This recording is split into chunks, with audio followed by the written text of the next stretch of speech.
Shelly, and welcome to my YouTube channel. Hi Booktube, this is Shelly.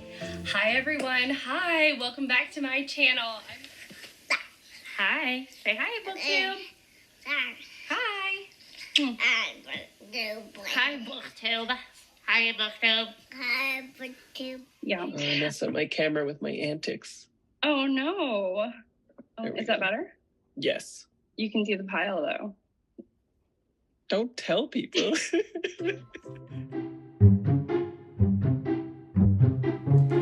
people say they're looking for the perfect Harry When Harry Met Sally sweater or the perfect Rory Gilmore sweater.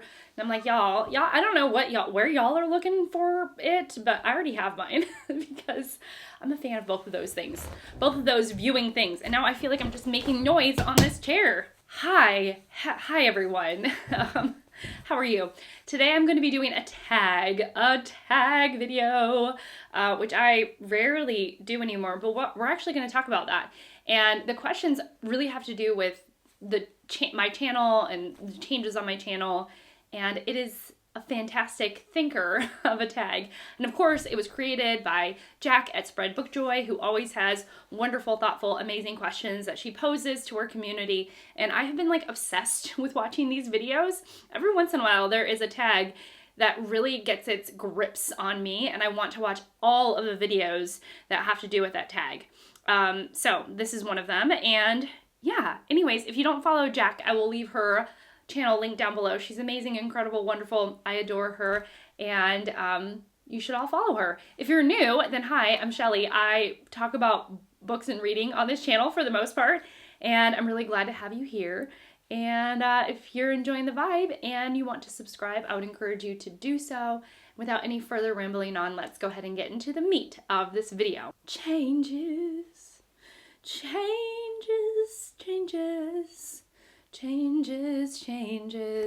does this beautiful thing where she just is broadly, these are broad questions that you can answer, and everyone can kind of answer a little bit differently. So the first question has to do with extinction. What did you used to do on your channel that you no longer do anymore? And there are, I don't know, I feel like, are things extinct on my channel? I don't know. There are things that I've moved away from, but I don't know if I'll ever move back towards them. And funnily, I noticed that a lot of people actually said tags, that they don't do tags as much anymore. And that was actually part of my answer, is that I don't really do tags very much anymore. One of the things that's wonderful about a tag video, if you don't know what a tag video is, it is basically the same prompts of the same questions that everybody answers. But of course, everyone's answers are going to be slightly different because we're all slightly different. And a lot of them often have to do with our reading, our reading tastes.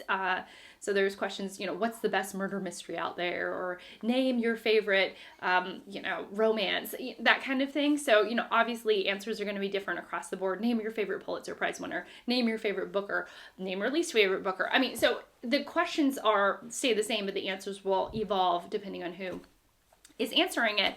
And it's fun because it feels very communal, but it can also be very tiring. So the questions that are more personal or more maybe open-ended, like Jack's questions, tend to be more interesting because everyone really does, you're getting more into the internal workings of each booktuber, and their thought process and the way they view their channel, and in a lot of ways how they view themselves. And so those tags tend to be really interesting. But the tags that have to do with, your favorite, least favorite book, or a book that fits into certain categories, those can actually become kind of tiring after a while, because I notice, and I think a lot of other people notice, that unless you're Steve Donahue, you kind of name the same books over and over again, and it's hard to feel fresh after a while. So they become a little tiresome. But the upside of it is that everybody's answering the same questions. And so it really does start to feel like you're in conversation with everyone else.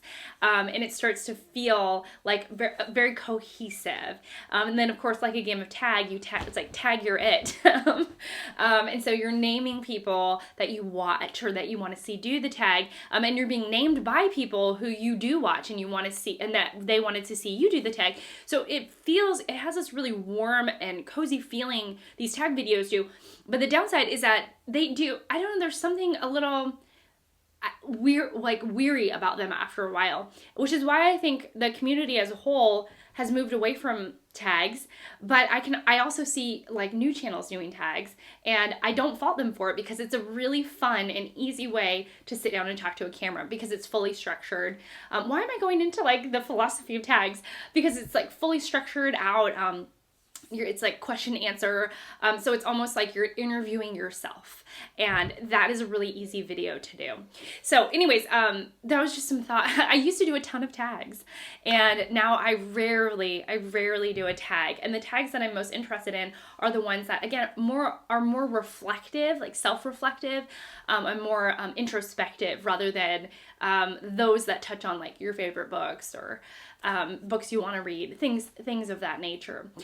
Something else I don't do anymore, and it's actually truly gone away, is that there was the Eclectic Book Club. So I'm going to be talking about our February pick, and that is King Arthur and His Noble Knights, that I started when I was really a baby booktuber, and it was something that I did with my friend David Wiley, and we had like a Voxer group, which is like a walkie-talkie app, and you could join the group, and we read the Iliad, the Odyssey, Ray Bradbury's Fahrenheit 51, and a John Steinbeck Arthurian retelling, which I didn't make my way through. And I think those were the 4 books that we ended up doing. And so it lasted 4 months, and eventually I just felt like I didn't want to do it anymore. I think I was like, the novelty of running a book club had kind of worn off, and I sort of backed away from that. Actually, David and I both kind of mutually had decided to stop doing the book club together, but it was something that we did, and it was really fun while it lasted. Now, if I was to do, well, anyways, not if I was going to do a book club, what I was going to say, if I was to do a book club, I think I would want it to be more like the FOMO book club, which actually Jack runs. Mentioning Jack here, there, and everywhere. Jack runs it with Gemma, and they ran it with Alice, who unfortunately passed away a few months ago, and they do a book every 2 months, and I was like, that's doable. Whereas like for me, once a month, I feel like things just go by so quickly, and so I'm always like, I feel like a dog trying to catch its own tail, like I'm chasing my own tail, when things are at a monthly cycle, because the month just goes so fast. It could just be the stage of my life right now as well. Let me think of other things that I don't do anymore. When I was like, are things extinct? I think for me, I have like a gentle cycle. It sounded like I'm doing laundry. I have like a slow rotation of things that I've done, and then that go away for a little while, and then that come back around. So it's like I'll do a picture book video, a book wherein I feature a bunch of wonderfully illustrated picture books. We have Mike Mulligan and his Steam Shovel, which was written and illustrated by Virginia Lee Burton. I would also highly recommend anything by Virginia Lee Burton. She has just an absolute perfection to her illustrations. And then I won't do that for like months. And then like I'll cycle back around to it. And I feel like I'm doing that with One Piece as well by Eiichiro Oda. All right, what did I just read? That is the question, because oh my goodness. It's interesting. It's a manga series that's very long. It's like I read a bunch of it for the first half of the year, and then like I took a break, and I'm still on that break, but I feel like it'll cycle back around, and I'm not really putting a lot of pressure on myself about when I pick it up again, but it's on my mind. I feel like there's that like vlogging in terms of videos. There's like a vlogging. Okay, hey Booktube, hi. This is the second time I'm doing this introduction. Sometimes I'll get the itch where I really want to try something different and do something new, and then it will go away for months and months and months, and then it'll come back around again. And so I feel like I have a very, like, it's almost like I never say never to myself. Like, I'm never going to do that again. Even with that book club, I just said, like, I don't do the eclectic book club anymore. I probably won't ever do that exact book club ever again. But I'm like, maybe I'll do a book club again, perhaps. And even with editing, for example, I have very heavily edited my videos at times where I edit out every in-breath, where I'm like super meticulous, fine-tooth comb, and then I cycle out of it. And then sometimes I'm like, oh, well, I'm getting kind of bored of my editing and I want to breathe new life into it. So then I'll cycle back into like a more heavily edited video. So it's interesting because it feels rather, instead of an extinction, it's like, it becomes like a rare... like a rare species on my channel that comes around and then will stop, or like you might see a flutter of that species, like a flutter of videos for a while, and then it will like end, like back out again. So yeah, that's kind of the mojo on my channel, is like things don't tend to go away forever, but they kind of have this like slow rotation, and when I get re-inspired to do something, like I'll do it again. All right, the next prompt is adaptation, and so the question is, what things have you done on your channel or because of Booktube that you never thought you would do? And since we're talking about Booktube and not reading, my answer is Booktube related. So the thing that I thought that I could never really do was actually longer videos that had vlog-esque type clips. So the videos I'm talking about are my yearly deep dives. I've wanted to do videos like this, or like to do a themed reading vlog, essentially for years, and I never thought that I was the kind of reader who could do something like that, and essentially I found a way. And I have such a great time with those videos. So I've done one on 2016, I believe, 2017, I can't remember now. Oh my gosh, that's really embarrassing. The year 2000, I just uploaded one on 2001 and the 1960s. And I love getting a feel for what was being published in the same kind of small band of time. What was happening, who was living, what books were being published, what we remember, what we don't remember. And it's something that I've wanted to do for ages, and I finally kind of got to do it. And then there are things that sort of like these bigger concept videos, one of which is like reading Booktubers' favorite books. I did a riff on that, which was judging Booktubers' favorite books, and I had such a great time putting that together, and I just really enjoyed making a video like that. And so it's like these longer, more sort of technically challenging, I think, videos. I also have done a couple of videos, and it's mostly like I didn't think of it, that were putting lists together, original lists that are like the Booktube collective brain, the collective brain of Booktube, in which we talk about our favorite reads from the 21st century, our favorite historical fiction books, and our favorite like translated literature, under the radar literature, things like that, and sort of putting together a really big original list that I present to you all. I don't know, it's not that I didn't think I could do that. I've just, it's a challenge to do that. It's more like, I don't know, there's more moving pieces, and sometimes I have to work on it for several days, and I've just really enjoyed it. And I am really thankful that you all have enjoyed it as well. And I don't know, like, I guess I just never really thought that I would do something like that. Like, that I would make these sort of 45 minute long videos where I have a bunch of different clips of me like around the house or talking about different things. And it's been really fun to adapt my channel in that way. Like, I see other people doing it, and I was like, I want to do that. And so then finally I figured out ways to do it myself, and now I'm kind of like iterating on that. So that's a big one. And then I think that the most common answer, which is the same for me, is just this is more reading. Like I'm reading different books than I ever thought I was going to read. I just never envisioned myself to have read the Iliad or the Odyssey, and now I'm someone who has, or the three Theban plays, and now, you know, these ancient classics. I thought maybe that was an idealized version of my reading self, and here I have read those things and I've really enjoyed them. And getting in a really good reading routine with the booker. It's like, I think I've just learned the balance of my reading in some ways, meaning that I'm not somebody who reads all of the Women's Prize long list or even all of the short list. I really cherry pick, and I own that for myself. I cherry pick the books that I think that are going to work the best, and that's kind of my participation in that prize for that year. And it works wonderfully. It makes me feel like I'm not just giving away my full autonomy to a prize list, but it also makes me feel like I'm participating. And so just finding these little balances, whereas I was like, either I'm going to be somebody who reads the full long list or nothing at all.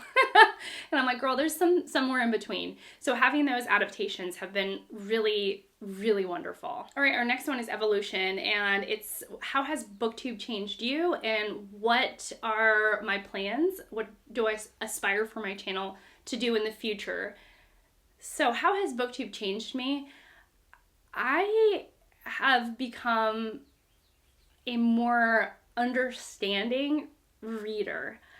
I think that I had a lot of opinions about people and their reading.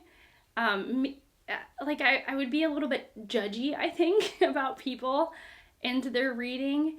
And I would sort of assign things, like a morality judgment based on what people read and how they spent their time, or what they liked and didn't like. And I could not care less. I could care not less. I really don't mind if people don't like the same books as me, if we don't jive with the same kind of reading taste. I don't feel really any kind of judgment if if I loved a book and they ended up DNFing it. I'm like, oh, well, that's great. I think I actually put a little more pressure on myself in terms of like when somebody really, really liked it. It's hard for me to say that I didn't like it. But that's a me thing. And then I typically get over it and I'm like, look, it's okay. I extend the same grace to myself as I extend to others when they don't like one of my favorite books. And that's totally fine. And I just think that I am more intrigued by the different opinions of a book than I am whether or not like somebody aligns with me on that opinion. So for example, I read a book with my class and some of the kids, it was Lloyd Alexander's The Book of Three. Some of the students loved it and I really, really enjoyed the book. And with those students, we were like jibing about how clever the book is or how fun and whimsical it was.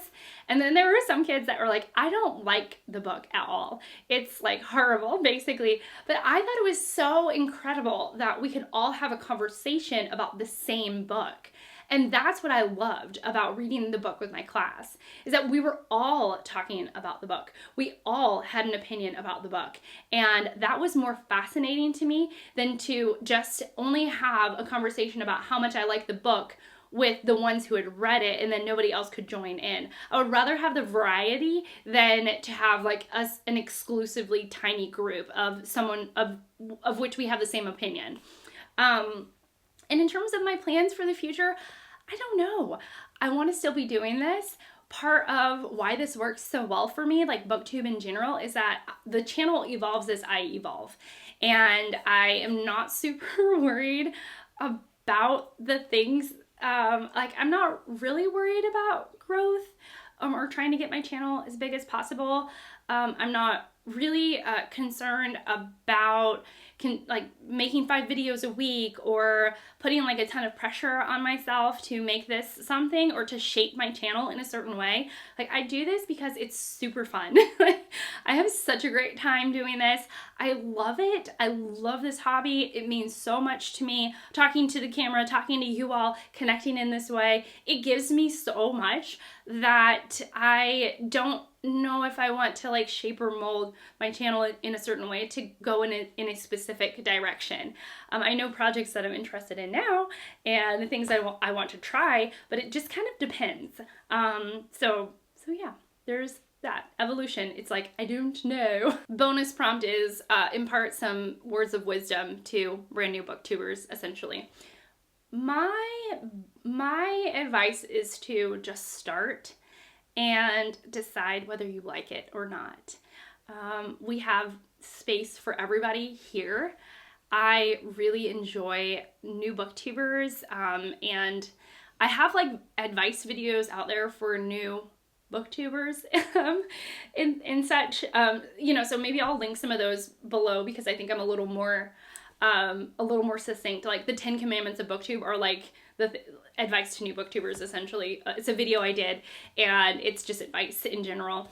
And I think my takeaway is not just to start and to connect with others. Like you don't want to just start and not be commenting on other people's channels, just to start interacting, because interaction is so fun and so wonderful, and to start building those relationships.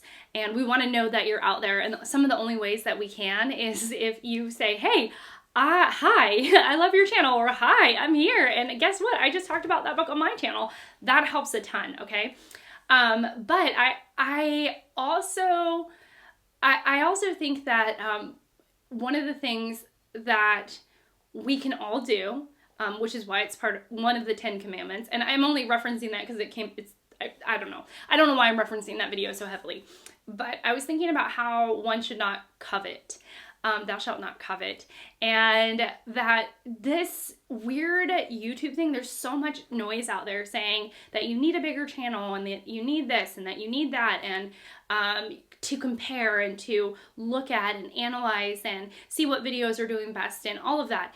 And I think that when you can let go of that, like at least just kind of, you know, gently push that away, and you do this for you and you get into your own groove and you do it because you love the community and that, you know, you really truly want to connect. I guess it's like doing it for the right reasons, but that feels cliche. But, you know, sort of pushing away all that noise, which is there, you know, like how to grow your channel or bigger booktubers are better. I don't know, all that junk. When you can let that go, I think something really magical happens. You could just tell when people are making the videos that make them happy, and jumping on here because they just love, you know, chit-chatting, talking books, and are getting fulfillment out of the process of talking to the camera and weirdly talking to yourself for hours on end, hoping someone listens. Mostly about your thoughts on what you read. I mean, it's a weird little hobby, but the thing is like, it's a connection too to others, and that's way more important than the views I get on a video and like, I don't know, you know, all that kind of stuff, the analytics, how many hours are watched, or whatever it may be, right? Or subscribers. I would rather so much more connect with y'all in the comments, connect with y'all over like videos, having a video conversation with people, than I would just like having tons of views, but no one commenting. There's no, my camera shut off again. So anyways, I guess you all understand what I'm saying. It's so much better to have this connection than to have the views, I guess.